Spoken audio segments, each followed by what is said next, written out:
23 anos de gestão e o retorno de mais de 1000% desde 2007 a 460% do Ibovespa. Quais as ações eles estão acreditando agora para 2021? Acompanha aí.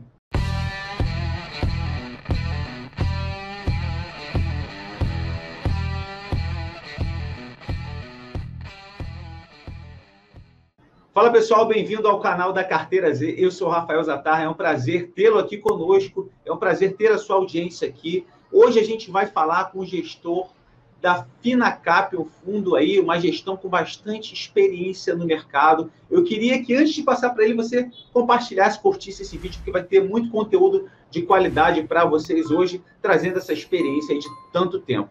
Então, Luiz, é um prazer tê-lo aqui conosco, tá? A gente gosta muito de falar com gestores que têm muito tempo de mercado para aprender mesmo. A Finacap, ela é de Recife, né? Fora do eixo Rio e São Paulo. A grande maioria é São Paulo, uma galera aqui no Rio. Mas vocês têm feito um excelente trabalho de gestão antes, já parabenizando, né? E hoje a gente vai conhecer um pouco sobre vocês, já agradecendo aí, aceitar o nosso convite. Eu vou passar para você para falar um pouco sobre o seu histórico no mercado e sobre a casa também. Beleza? Bom dia. Bom dia. Obrigado, Rafael. Antes de mais nada, novamente parabéns aí pelo trabalho que você está fazendo. Sem dúvida nenhuma, está preenchendo uma lacuna importante no nosso mercado de capitais aí. Espero que continue aí com esse trabalho e expanda o máximo possível para a maior quantidade de pessoas. Bem, deixa eu te responder rapidamente. Começa pela Finacap. É uma gestora, uma das primeiras gestoras independentes do Brasil. Não sei se você sabe, mas a maior parte das gestoras independentes no Brasil foram constituídas no meados da década de 90, né? Depois do Plano Real, 94, a estabilização, você começou a surgir várias gestoras independentes, acho que das primeiras são do Opportunity, a Investidor Profissional, a Dynamo, 94, 95. A Finacap, então, foi constituída em 97 e, basicamente, ela absorveu a plataforma da corretora do Banco Banorte, que era um banco que tinha atuação nacional, era um banco com sede em Recife, e naquela crise financeira de 1997, assim como vários bancos no Brasil, ele sofreu intervenção e, então, o pessoal, a diretoria, o management, né, da corretora, em acordo com o banco que sucedeu o Banorte, acho que foi o Banco Bandeirantes, se não me engano, na época, eles assumiram a carteira de clientes da corretora e constituíram, então, essa gestora, a Finacap, né? A Finacap é diferente, ela começou um pouco com um perfil diferente dessas outras gestoras independentes que foram constituídas lá atrás, que, na medida que o perfil sempre foi de carteiras administradas de ações, entendeu, Rafael? E diferente do modelo tradicional, que você tinha um fundo, um veículo específico, né, em que você captava o recurso e fazia a gestão da carteira de forma centralizada, né? Isso veio funcionando assim, basicamente, até 2015, quando a gente começou a mudar e concentrar mais a gestão no nosso veículo de fundo de investimento de ações. Apesar de que, desde 97, a Finacap tinha várias carteiras administradas, sempre foi cerca de 150 carteiras administradas, mais ou menos, com em torno de 150 a 200 milhões de patrimônio sob gestão, mas teve, desde lá do início, um clube de investimento. Por isso, a gente tem um track record bem extenso, né, de 97 para cá, para você ter uma ideia, essa cota, esse fundo agora... Depois eu vou entrar na minha parte, mas esse fundo foi unificado com o fundo que eu constituí em 2003, um clube de investimento, mas essa cota hoje, ela começou em 97 com R$1, hoje ela estaria em torno de R$50. Então, a gente multiplicou aí, o investidor inicial da Finacap, em média, ele multiplicou aí por 50 vezes o capital aí em 23 anos de existência da empresa, né? Esse é mais ou menos a performance média das carteiras, tá? Bem, eu comecei, eu sou formado em engenharia, após me formar em engenharia, eu já me decidi aí de fazer carreira no mercado financeiro, especificamente na área de investimento. E aí eu procurei a Finacap sempre foi a plataforma aqui local onde os investidores de ações faziam investimentos, né? Sempre foi a mesa mais conhecida. e onde tinha muito forte a cultura de valor, sempre teve, desde o início. Isso era característica dos investidores lá de trás, né? É uma cultura muito parecida em São Paulo, vocês vão identificar muito bem com a figura do Luiz Barsi, né? do Parisotto, né? Então, eu diria que na Finacap a gente tem basicamente vários investidores com aquela cultura de valor, né? Inclusive com os ativos, com as ações de carteira muito parecidas. E então, em 2003, eu comecei a procurar a Finacap, fiz um clube de investimento. Na Finacap também teve uma época que fazia muito clube, né? Quando eu comecei na Finacap, o clube de investimento, o patrimônio inicial que eu comecei foi R$150 mil, basicamente meu e de familiares. E aí, então, a gente começou isso em 2003, dezembro de 2003. E esse clube depois virou um fundo. Eu constituí uma gestora, né, para administrar esse fundo em 2008. Aí, quando você está pegando esse track record, foi quando esse clube muda para fundo, né? Em 2015, e aí eu segui carreira própria, né, de 2004 para frente. E em 2015, o pessoal da Finacap me chamou e a gente voltou para a Finacap, a empresa que eu constituí foi incorporada, e aí a gente juntou os dois fundos. Hoje o fundo chama Finacap Mauristad FIA. Mauristad era o nome que eu dei para esse fundo, esse clube de investimento que foi constituído lá atrás, em 2003. E aí assumi a diretoria de investimento aqui e a gestão dos fundos de ações, né? A gente já está, eu diria que a gente está aqui no processo na Finacap já de uma nova geração que está entrando, né? Como você... o pessoal que iniciou já está na faixa dos 70, 60, 70 anos, e a gente tem uma turma nova, né, que eu sou um pouco mais velho aí dessa geração, que está começando a assumir aí o leme para tocar a operação. Muito bom, Luiz. Obrigado por essa explanação sobre esse histórico de vocês. O que eu queria trazer em pauta aqui agora é uma questão que muitos analistas defendem, até que não existe prêmio de risco para o investimento em renda variável. A gente viu aí que nos últimos 10 anos a poupança rendeu mais do que a Bolsa, do que o Bovespa, né? Muita gente falando que não vale a pena, enfim. Qual a experiência prática de vocês na gestão de carteira de ações dos últimos 23 anos? Você falou um pouco sobre isso, mas fala um pouco sobre o prêmio de risco de renda variável, para o pessoal se situar. É isso.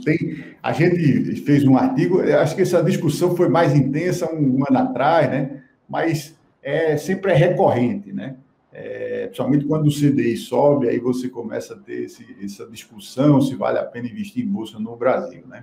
E aí tem dois problemas que eu queria levantar aqui para falar por que tem essa discussão. Quer dizer, prêmio de risco é um conceito teórico, né? Prêmio de risco de ativos de risco, né? É um conceito teórico e que tem vários estudos que verificam a existência, né, empiricamente. Nos Estados Unidos, por exemplo, você tem pesquisa de 200 anos, né? Desde 1800 para cá, que constata, né? Que verifica que existe prêmio de risco, e é uma questão lógica e é verificada nesses estudos. No Brasil, eu fiz mestrado também, fiz pesquisa acadêmica, e a gente tem uma grande dificuldade, porque a gente tem dificuldade de dados, né? Até pela hiperinflação aí da década de 80, e o mercado financeiro pouco desenvolvido também aí no meados do século, né?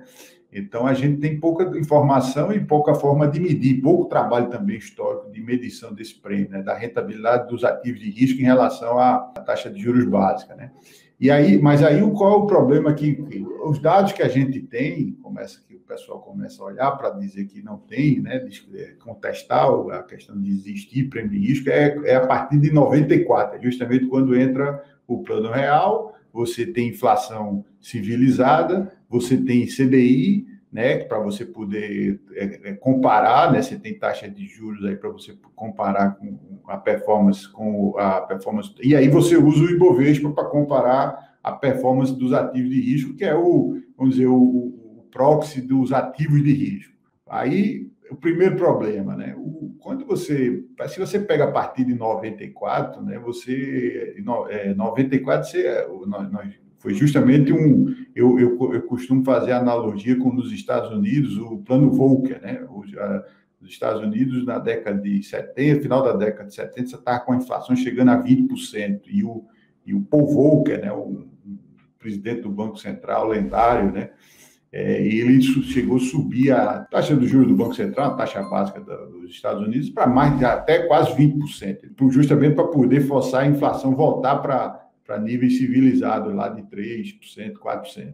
Então, o Brasil, esse período de 94 para cá, justamente está totalmente distorcido a taxa de juros, porque foi justamente o período em que se subiu muito os juros para poder acabar com o regime de hiperinflação, tá? Então, isso é um problema, que é o período que se mede, normalmente é um período anômalo, né, para avaliar performance de juros em relação... Inclusive, tem um livro muito interessante, o Investindo em Ações no Longo Prazo, de Jeremy Siegel, né, que é um desses estudos que ele pega 200 anos para cá, ele demonstra que existe um período de 20 anos, ou de 30 anos, um período de 30 anos, né, no último século, em que a Bolsa perde nos Estados Unidos para a taxa de juros, que é justamente nesse período da década de 80 do Paul Volcker, porque ele sobe muito os juros, e aí, nesse período especificamente, mas isso é 1%, é menos de 1% dos períodos de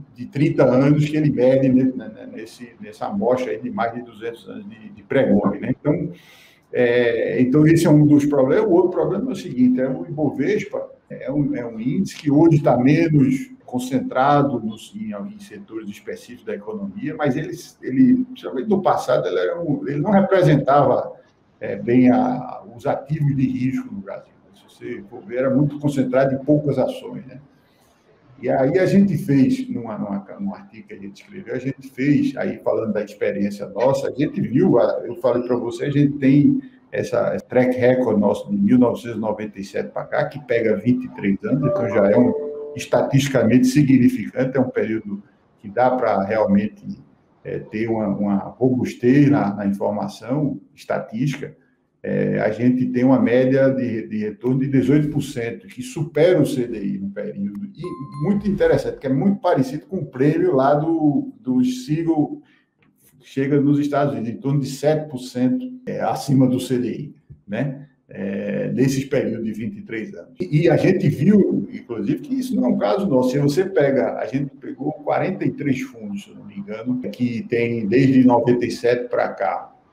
E a gente olhou esses fundos, e se você pega uma carteira diversificada igualmente nesses 43 fundos, a rentabilidade que você chega é muito parecida com a que a gente teve. Então, se você fizesse uma carteira diversificada com esses fundos de ações que existiam lá e existem até hoje, né, você também ia ter esse resultado com prêmio em relação ao CDI. Então, a nossa experiência prática é que existe prêmio, sim, de risco. Agora, você tem problemas aí de ciclos de baixa, como o mundo todo tem, né? Você tem volatilidade muito alta, você tem características realmente de risco específico do nosso mercado de ações, mas no longo prazo, o prêmio, nossa experiência é que se verifica, é um prêmio bastante interessante. Muito bom, Luiz, muito bom. A gente tem verificado isso realmente, né, ratificando o que você falou. Eu queria que nessa última pergunta você falasse um pouco sobre a carteira do fundo. A gente falou aqui na chamada sobre o que vocês estão acreditando para 2021, mas o que eu queria que você falasse são duas coisas. Quais foram as posições que deram maior retorno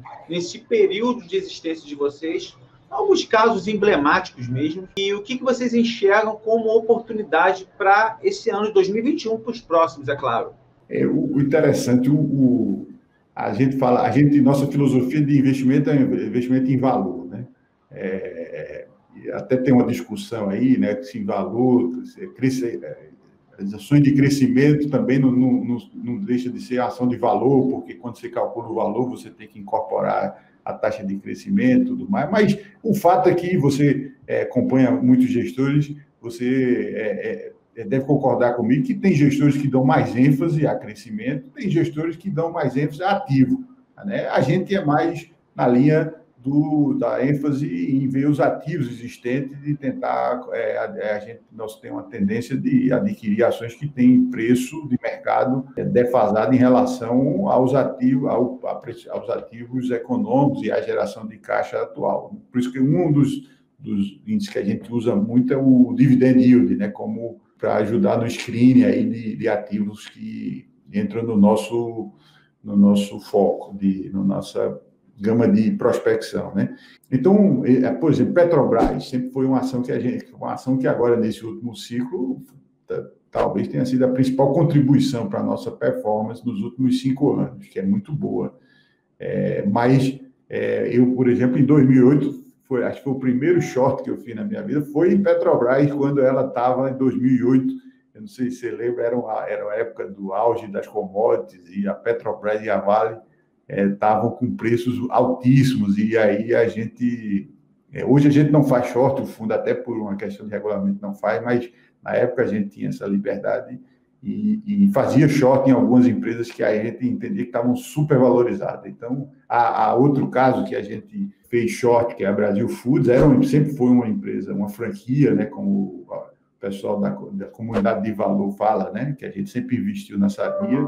E quando ela virou BR Foods, logo em seguida a gente fez um short na Brasil Foods, porque acreditava que o preço não justificava, né? Grandes contribuições para a nossa rentabilidade foram as empresas fortemente pagadoras de dividendos, principalmente o setor elétrico, a Petrobras e os bancos, né? Os bancos, principalmente o Itaú, sempre foi uma posição que sempre esteve presente na carteira. Eu diria que são essas as principais contribuições aí.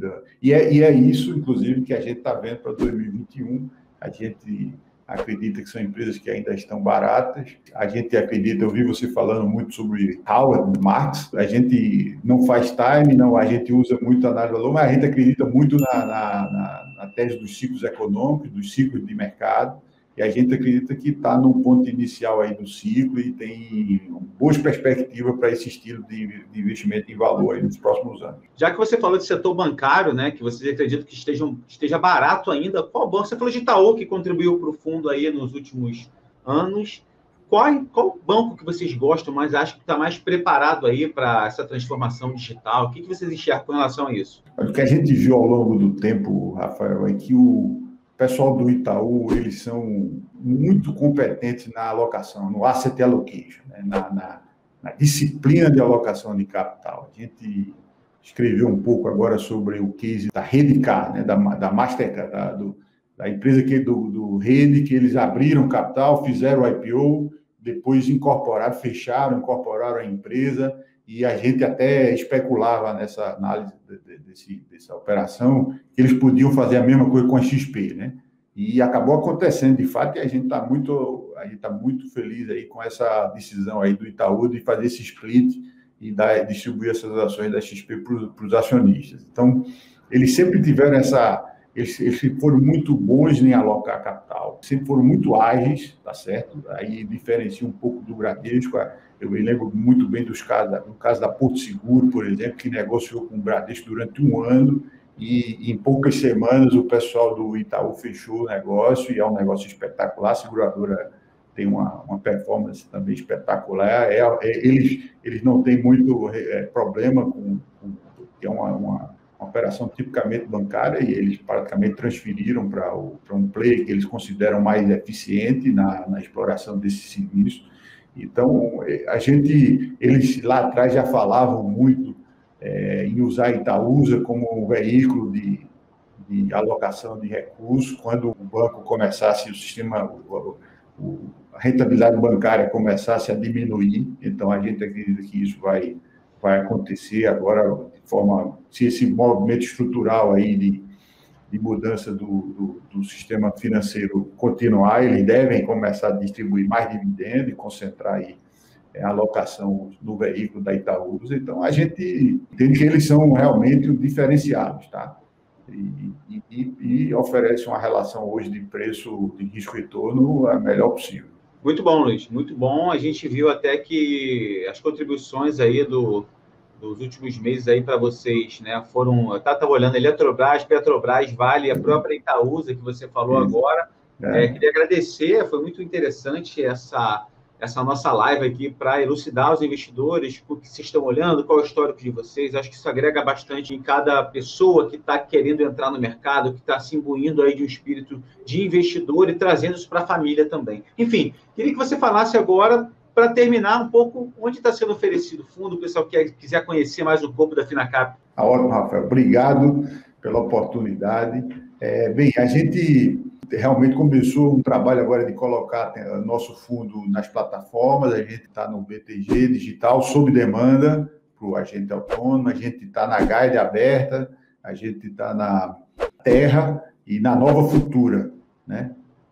São essas as plataformas que a gente hoje está colocando, mas estamos trabalhando para colocar. A gente, como eu disse, sempre foi uma casa muito restrita para os investidores locais, e esse movimento, 2016 para cá, a gente está tentando mudar o perfil e tentar atingir uma quantidade grande de pessoas, de investidores. A gente vê que a tecnologia está permitindo esse novo, né, entrar no mercado para uma quantidade de pessoas, de investidores que nunca existiu, pelo menos desde que eu estou no mercado. Isso é uma oportunidade histórica e a gente quer entrar, mas com muito cuidado, né? A gente vai conversar depois também sobre questão de mortalidade de fundos, então a gente também tem muita preocupação com relação à capacity, a gente quer entrar de forma bastante alinhada e responsável. Aplicação inicial de 10 mil e adicional de R$1.000, é isso?